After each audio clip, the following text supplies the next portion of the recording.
Assalamualaikum warahmatullahi wabarakatuh. Selamat datang di pelajaran struktur kristal.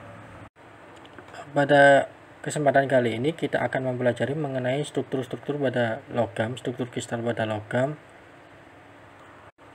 ya, indeks Miller atau bidang kristalografi, kemudian macam-macam bidang kristalografi, berapa lattice sistemnya dan lain sebagainya. Mungkin sebelum mendapatkan pelajaran kali ini, kita akan memiliki beberapa pandangan yang berbeda, perspektif yang berbeda mengenai struktur kristal. Contohnya saja struktur dari besi. Ada yang berpendapat seperti pada gambar yang bisa kalian lihat di depan. Ada yang memiliki pandangan lain bahwa struktur dari besi tidak seperti hal tersebut. Ada yang atomnya kurang banyak dan yang lain sebagainya. Mungkin ada yang berpendapat seperti itu, atau yang kurang rumit. Ada juga mungkin ada yang berpikiran iron besi itu disamakan dengan iron setrika. Mungkin ada juga dari salah satu mungkin agak bingung dan tidak tahu.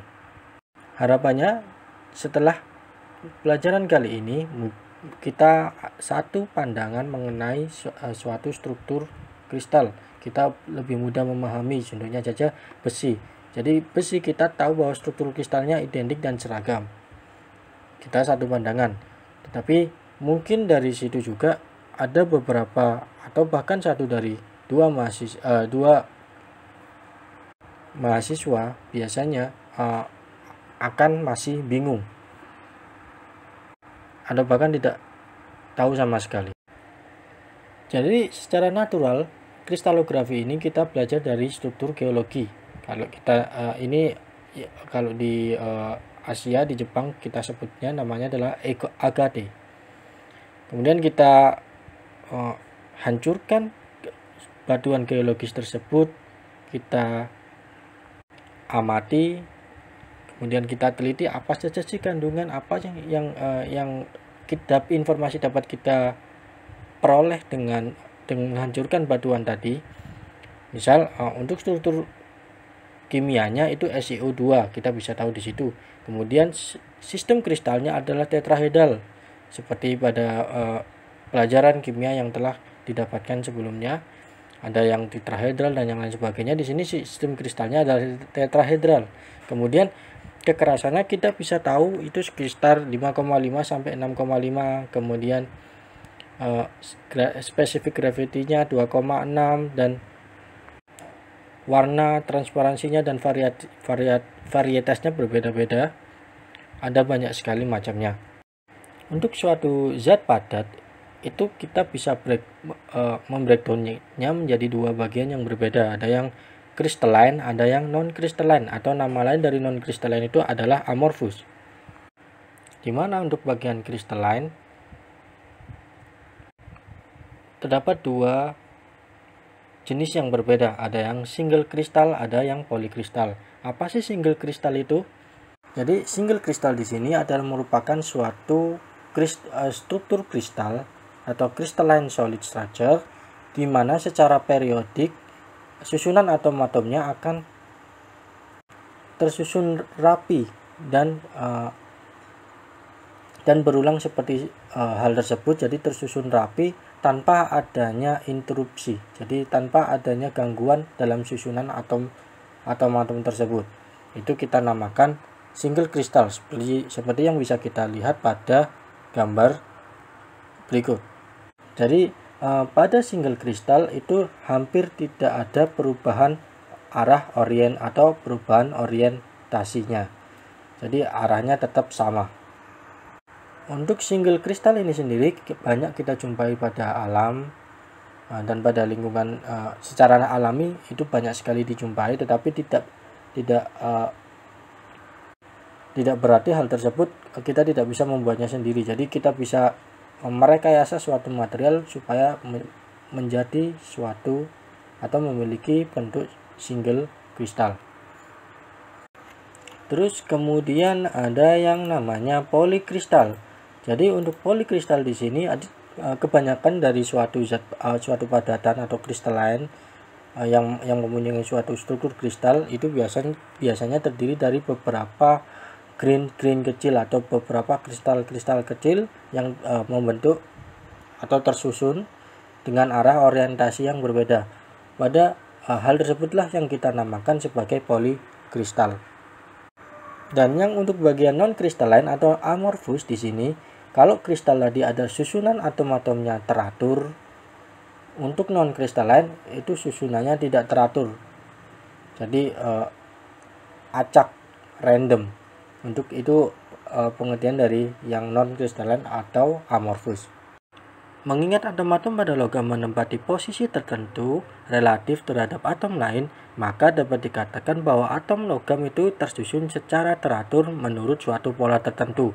Nah, tadi kita sudah bahas mengenai jenis-jenis tipe-tipe kristal, susunan struktur kristal. Jadi susunan atom yang teratur, kita perlu ingat ini yang kita sebut dengan kristal. Untuk suatu struktur kristal sendiri itu susunan atom-atomnya itu tersusun secara teratur dalam bentuk 3 dimensi menurut suatu pola tertentu. Bila dari inti-inti atom dalam suatu kristal tadi ditarik garis-garis imajiner melalui inti-inti atom tetangganya, maka akan diperoleh suatu kerangka 3 dimensi yang disebut dengan space lattice atau nama lainnya adalah kisi ruang. Space lattice ini dapat dianggap tersusun dari sejumlah besar unit cell atau sel satuan. Unit cell sendiri merupakan bagian terkecil dari space lattice yang bila disusun ke arah sumbu-sumbunya akan membentuk suatu space lattice. Terdapat 7 macam sistem kristal, yaitu kubik, tetragonal, ortorhombik, monoklinik, triklinik, heksagonal, dan rombohedral. Dari ketujuh sistem kristal tersebut itu kita bisa breakdownkan lagi menjadi 14 jenis bentuk space lattice yang mungkin terjadi.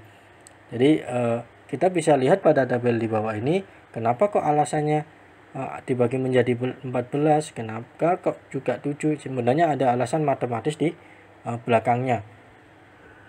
Tetapi tentunya kita tidak akan membahas lebih dalam mengenai hal tersebut. Ada kebanyakan logam-logam itu memiliki struktur kristal yang berbentuk kubus atau sistem kristalnya di sini adalah kubus, contohnya adalah besi dan baja, atau ada lagi sistem kristal yang heksagonal. Jadi ada 3 macam saja yang sering kita jumpai pada logam-logam. Di antaranya di sini yang pertama adalah face center cubic atau FCC nama lainnya, atau kalau bahasa Indonesia adalah Indonesianya adalah kubus pemusatan sisi. Kemudian ada body center cubic atau BCC atau kubus pemusatan ruang. Kemudian yang terakhir adalah hexagonal closed pack atau HCP, atau nama lainnya adalah hexagonal tumpukan padat.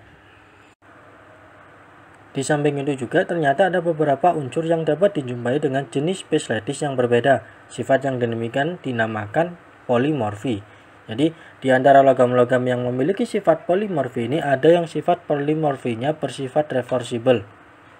Di sini maksudnya adalah pada suatu kondisi jenis space lattice-nya tertentu, dan bila kondisi tersebut berubah maka space lattice-nya juga akan berubah. Dan bila kondisi tersebut kembali lagi ke bentuk semula maka space lattice-nya juga akan kembali ke bentuk semula. Sifat tersebut dinamakan sebagai allotropi. Untuk contoh dari allotropi di sini adalah logam besi murni. Untuk temperatur kamar, besi murni memiliki space lattice BCC, atau nama lainnya di sini adalah besi alfa kalau kita sebutnya. Kemudian ada ketika dipanaskan sampai 910 sampai 1400 derajat, space lattice-nya berubah dari BCC menjadi FCC. Dan di atas 1400, sekitar 1400 di atasnya dan sampai mencair, jenis space lattice-nya berubah lagi menjadi BCC. Kemudian jika temperatur kembali lagi ke temperatur kamar atau didinginkan lagi, maka struktur space lattice-nya juga akan kembali seperti semula. Selanjutnya adalah arah kristalografi. Jadi arah kristalografi sendiri adalah arah dalam suatu kristal yang merupakan garis imajiner dari pusat sumbu ke suatu titik dengan koordinat tertentu. Perhatikan untuk tanda kurungnya. Jadi kurungnya untuk arah kristalografi adalah seperti yang bisa kita lihat pada gambar tersebut. Jadi khas ya, untuk arah kristalografi harus pakai kurung yang seperti itu. Jadi untuk di sini misal contohnya adalah 110 atau 111 di sini, 111 di sini itu melambangkan arah garis dengan titik koordinat X, Y, Z, atau ada yang atau dinamakan dengan arah UVW, di mana untuk sumbu X itu sama dengan U, sumbu Y sama dengan V, dan sumbu Z sama dengan W. Di sini nilai dari UVW-nya untuk 111 ya nilainya adalah 1 semuanya. Tetapi ketika ada koordinat dengan nilai negatif, kita tulis dengan memberikan tanda negatif di atasnya. Jadi pada koordinat 111 dengan yang bagian U atau sumbu X itu ada angka negatif di atasnya, itu berarti komponen tersebut mengarah pada sumbu X yang negatif. Bidang kristalografi. Jadi bidang dalam lattice kristal di mana terdapat susunan atom-atom dinamakan dengan bidang kristalografi, di mana bidang kristalografi ini biasanya dinyatakan dengan indeks Miller atau Miller indices. Untuk menentukan indeks Miller dari suatu bidang kristalografi, kita biasanya membuat suatu koordinat ruang melalui susunan atom-atomnya. Jadi dengan mengambil satu titik atom pada lattice tersebut sebagai titik pusat koordinat ruang. Selanjutnya kita bisa menentukan gimana sih cara indeks Miller itu bekerja. Kita akan bahas pada slide selanjutnya. Yang pertama kita lakukan, jadi kita harus menentukan dulu panjang potongan ketiga sumbu koordinat, diukur dari pusat koordinatnya sampai ke titik potong sumbu dengan bidang yang dimaksud, dan panjang ini itu dinyatakan dalam satuan jarak atom pada sumbu yang bersangkutan. Pada contoh pada gambar berikut ini, di mana di sumbu X ada sumbu X, Y, dan Z, di mana untuk sumbu X, Y, dan Z itu memiliki panjang perpotongan X-nya 2, Y-nya 3, dan Z-nya 1. Kemudian step yang kedua kita mengambil atau mengambil kembali atau ambil kebalikan dari harga-harga yang sudah kita tentukan tadi di atas. Jadi 2, 3, 1 kita per. Jadi 1/2, 1/3, dan 1/1 untuk masing-masing sumbunya. Kemudian setelah itu step yang ketiga, kita sederhanakan perbandingan harga di atas menjadi bilangan bulat HKL. Ketiga bilangan ini kita namakan sebagai indeks Miller. Kok bisa sih? Caranya gimana kok bisa setelah direduksi mendapatkan nilai 326? Pertama, pada bagian resiprokal atau pada bagian yang setelah kita cari kebalikannya tadi, itu kita samakan penyebutnya. Jadi untuk 1/2, 1/3, dan 1/1 penyebutnya yang sama adalah paling gampang adalah 6. Jadi kalau 6 kita setengah dikalikan dengan 6 itu sama dengan 3, kemudian 1/3 dikalikan dengan 6 itu 2, dan 1/1 dikalikan dengan 6 adalah 6 sendiri. Jadi hasilnya adalah 326. Jadi pertama kita setelah cari kebalikan kita samakan penyebutnya. Terus maka hasil akhir dari indeks Miller di sini adalah 326. Ingat tanda kurung untuk indeks Miller ini atau bidang kristalografi ini berbeda dengan arah kristalografi. Adapun bidang kristalografi yang sejajar itu dinyatakan dengan indeks Miller yang sama. Seperti kita bisa lihat pada gambar berikut ini. Jadi ada gambar A, B, dan C di mana memiliki indeks Miller yang sama. Jadi pada gambar ini semua bidang dianggap sebagai untuk A adalah 001, untuk B adalah 110, dan untuk yang C adalah 111. Jadi bidang manapun walaupun dia terletak di misal di 222 itu tetap indeks Millernya adalah 111, dan begitu pula sebaliknya. Jadi untuk hal tersebut berguna untuk suatu penyederhanaan saja. Jadi inti di sini kita bisa tarik adalah indeks Miller itu indeks Miller dari suatu bidang itu akan menyatakan kesejajaran antara bidang tersebut dengan bidang-bidang yang lainnya. Mari kita perjelas lebih sedikit lagi, yaitu mengingat untuk titik pusat koordinat itu dapat ditetapkan sembarang titik pada lattice atau unit cell, maka bidang yang berbeda juga akan dapat mempunyai indeks Miller yang sama, asal kedudukannya terhadap pusat koordinat juga sama. Jadi bidang-bidang tersebut dapat dianggap sebagai atau dikatakan sebagai ekuivalen. Jadi semua bidang yang ekuivalen dikatakan berada dalam satu keluarga. Dan pada gambar ini merupakan bidang keluarga HKL, di mana tanda kurungnya lagi-lagi berbeda dengan tanda arah kristalografi dengan bidang kristalografi dan keluarga bidang.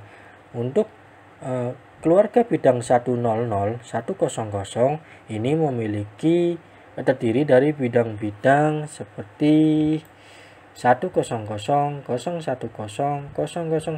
minus 100 0 minus 10 dan 00 minus 1. Baik, berikut tadi merupakan penjelasan mengenai struktur kristal secara general. Tentunya kita tidak membahas mengenai struktur kristal secara utuh atau secara detail pada pertemuan kali ini. Dan kita bisa tentunya kalau kita ingin membreakdownkan struktur kristal secara detail tidak cukup dengan 1 atau 2 video saja. Jadi jika ada kesempatan lagi, saya ingin membuat mengenai struktur kristal secara utuh, mengenai pelajaran struktur kristal secara sampai ke inti-inti dari pelajaran tersebut. Terima kasih karena sudah memperhatikan video ini. Sampai jumpa pada video selanjutnya.